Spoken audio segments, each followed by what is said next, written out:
Para muitas famílias não é nada fácil falar de sexo com os filhos, mas questões como prevenção de doenças e gravidez na adolescência estão no topo das dúvidas deles. No Jardim União da Vitória, um projeto social abriu espaço para que eles falem sobre sexo sem medo. Quem aqui não conversa com o pai ou com a mãe sobre sexo? Tenho vergonha e um pouco de medo também. Eu converso. Com meu pai não, com a minha mãe, porque com meu pai eu tenho vergonha. Às vezes eu pergunto alguma coisa e ela fala, para de ser besta, menina. Mas não dá para ignorar que eles têm dúvidas, muitas dúvidas. Na dinâmica, eles escrevem as perguntas e depois todos discutem sobre elas. Melhor os dois na relação usar camisinha ou só um? Na verdade, acho que a pergunta quis dizer o quê? Porque tem a camisinha tanto feminina como a camisinha masculina. Nessa pergunta, acho que a pessoa quis dizer o quê? Se os dois têm que usar, tanto o homem como a mulher. Não. Se a mulher está usando a camisinha, o homem não precisa. Um a um, os questionamentos são respondidos. Se, por exemplo, teve a relação, viu que a camisinha estourou, procura o médico, faz um teste, vê se está tudo bem. Procura ter todo esse cuidado. Geralmente, a gravidez na adolescência traz mais consequências para a menina. Por isso, os meninos também foram para esse bate-papo.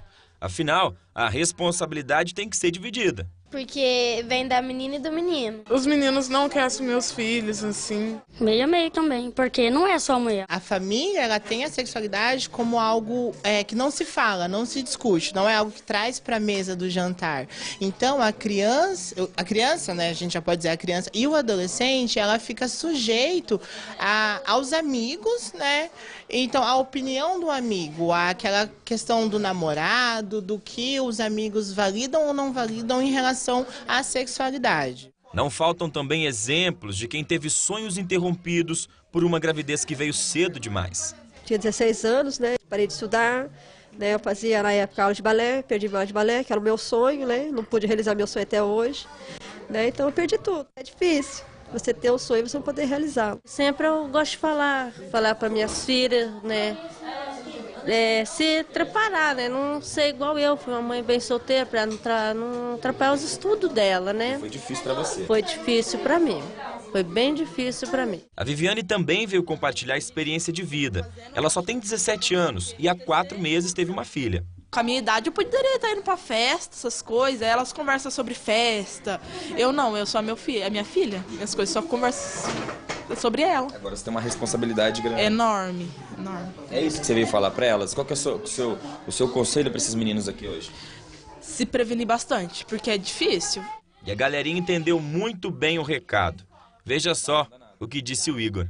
Por isso que as crianças têm que aproveitar a vida agora e não fazer filho. Tipo, estudar, trabalhar mais pra frente, fazer faculdade, brincar, aproveitar a vida.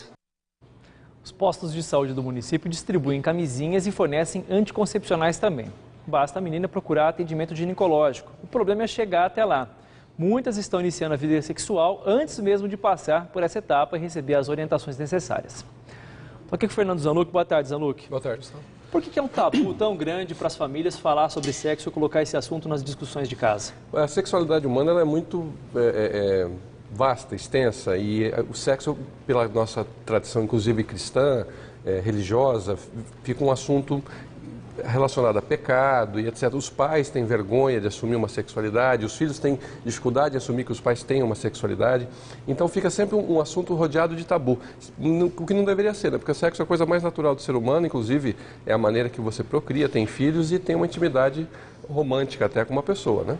A Kelly, que é jovem, ela diz o seguinte: muito bom abordar esse assunto, muitos jovens estão sendo pais muito cedo, perdendo oportunidades na vida. Aí tem um relato de uma outra pessoa que tem uma sobrinha de 15 anos, está grávida, o pai tem a mesma idade, tem 15 anos também. Ela está muito preocupada, porque ela tem medo que a sobrinha engravide novamente, jovem ainda.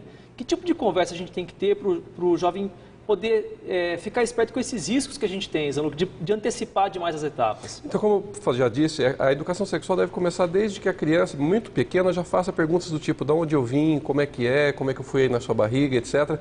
Esclarecimentos naturais e tranquilos, porque às vezes os pais ficam constrangidos com uma pergunta do filho e dão um valor ruim, aí o filho se sente até mais constrangido de continuar perguntando. Então tem que ser uma questão sempre tratada com naturalidade, porque é natural, é do físico, é do biológico, é do emocional. Então você tem que sempre estar aberto e disponível para conversar com os filhos. E entender que na adolescência, quando você entra na adolescência, que é a puberdade, às vezes a criança fica muito ansiosa com as mudanças corporais, os meninos costumam ficar agressivos e as meninas, às vezes, um dos sintomas é uma hipersexualidade precoce, por causa das angústias que as mudanças corporais trazem. Então, é preciso ficar atento na mudança da infância para a adolescência, as mudanças corporais, quando tem a menarca, a semenarca no menino, como é que está a cabeça do adolescente? Olha só a situação que a Sabrina passou. A filha dela tem 5 anos e foi no mercado, um dia ela pegou uma camisinha no caixa e disse que ia levar para casa. Diz que muita gente olhou, ela ficou sem saber o que fazer, ficou sem reação. Com 5 anos, será que a filha entendia o que era aquilo, Zanlu? Talvez o constrangimento da mãe foi até desnecessário. Tem criança que confunde aquilo com outra coisa, fica perto das balas, ela pode ter visto sim alguma coisa num filme, novela, não sei, e a mãe podia ter perguntado: "Mãe, filha, por que você quer levar isso? Por que você acha que serve? Onde você viu?" Até se tiver um conteúdo sexual, sim, esclarecer isso para a filha porque está muito precoce. Mas talvez nem fosse isso. É isso que eu quero dizer, às vezes os pais se constrangem de tratar o assunto com naturalidade. Tem uma mãe aqui que diz que tem um filho de 13 anos, já falou com ele sobre sexo, explicou tudo de forma muito clara, como é que é uma relação. Está perguntando se está correto em fazer isso nessa idade. Eu ia estender a pergunta o seguinte: os filhos têm confiança no pai ou na mãe. Uhum. De que forma que a gente pode ir se levando passo a passo para que o filho tenha liberdade para poder contar isso para a gente também? Então, eu acho que ela foi adequada se ele perguntou, se o nível de esclarecimento que ela deu foi o nível que ele estava disposto ou pronto para receber. A gente tem que ficar disponível, não ter o assunto como um tabu, e explicando para as crianças e para o adolescente à medida que eles vão falando.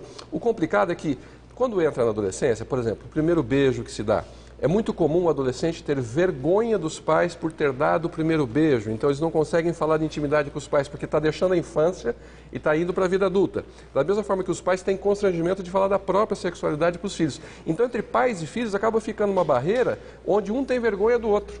E isso que não pode ter.